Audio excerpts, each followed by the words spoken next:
Welcome back to my channel, guys. It's time for a very popular, maybe not so much, anime first impression review.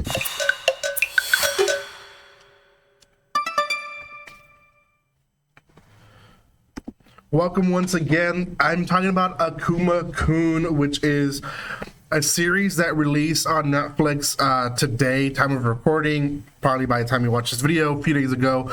There is 12 episodes out, but it is by a popular person, and it is, well, I think it's a remake. I'm not completely sure if it's a remake, but I know it's a second chance, a revival to Akuma-kun.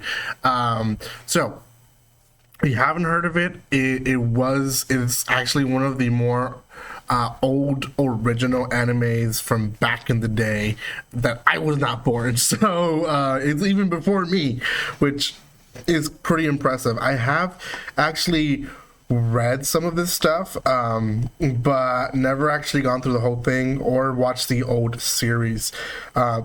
Before anything though, if you haven't done so by now, guys, make sure you subscribe to my channel. I am doing first impression videos on Netflix series.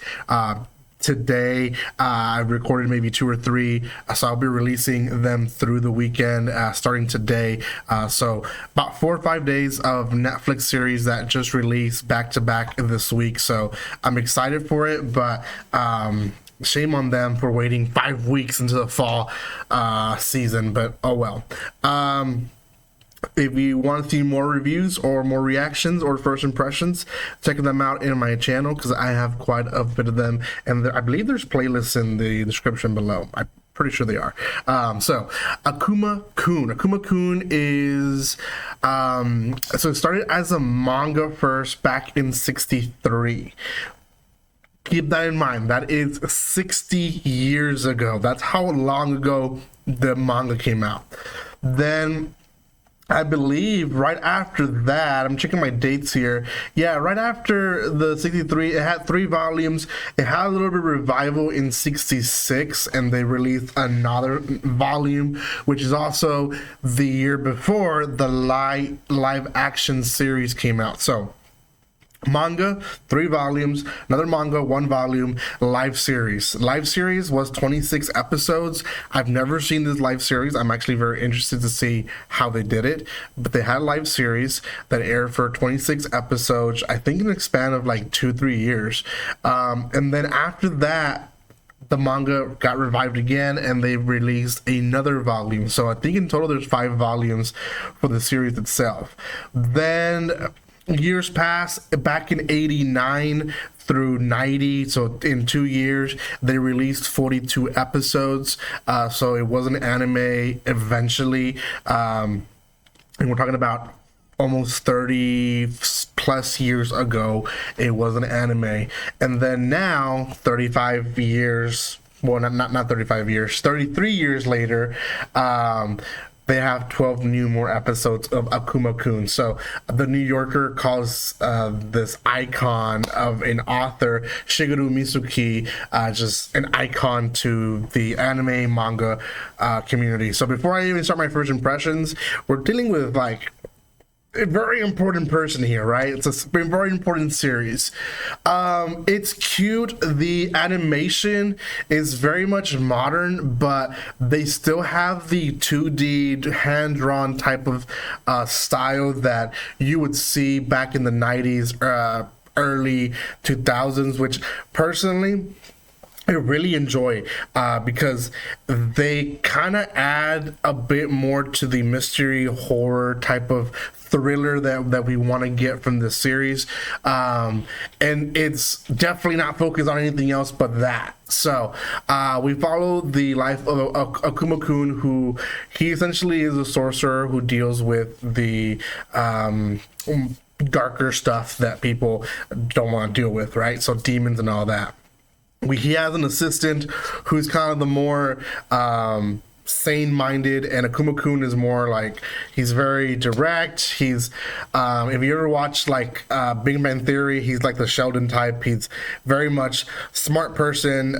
He'll tell you what you need to know even if you don't ask for it. So the first episode is essentially a girl from a university that approaches them from a case where some of her friends have gone missing, and they end up helping her out in the first episode. And essentially, through certain events, Akuma-kun first, he notices that there's a demon inside her room, so he gives her a protecting spell, and she up to this point doesn't know what to believe.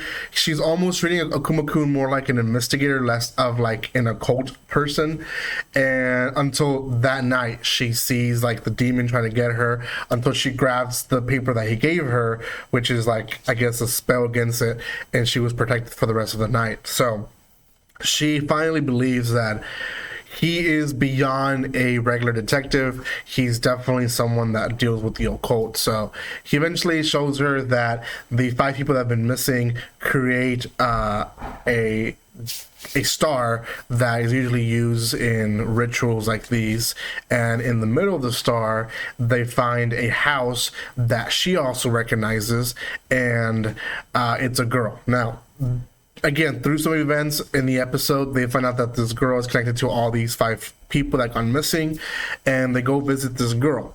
Now, the episode sort of ends at this time. They visit her, they realize that she becomes a demon, huge demon, and she starts fighting Akuma-kun and his assistant. Now, through this fight, at the end of the episode, all that we really get from it is that the assistant is not a human. He has horns, so he's a demon, and Akuma-kun is a lot stronger than we think he is, because up to this point, he's just kind of like a smart aleck, but he actually is strong. That's, in a nutshell, the first episode. I'm going to assume that out of the 12 episodes, we're probably going to get maybe 4 cases, maybe 5 cases on total. And it's going to be just focused on these cases and kind of small arcs upon them. I really, really enjoyed it. I think people that are going to go into the series without knowing where is it from, who's it from, they're going to probably, number one, point out the animation and how rough it could be. And I understand, personally, if I would have not known this one, I would have, I'll give my opinion like, hey, the animation looks pretty old. The reason they do this, and I don't know if this is the exact reason, but I'm just going to assume because this has happened before to older animes that are being revived and giving a second chance.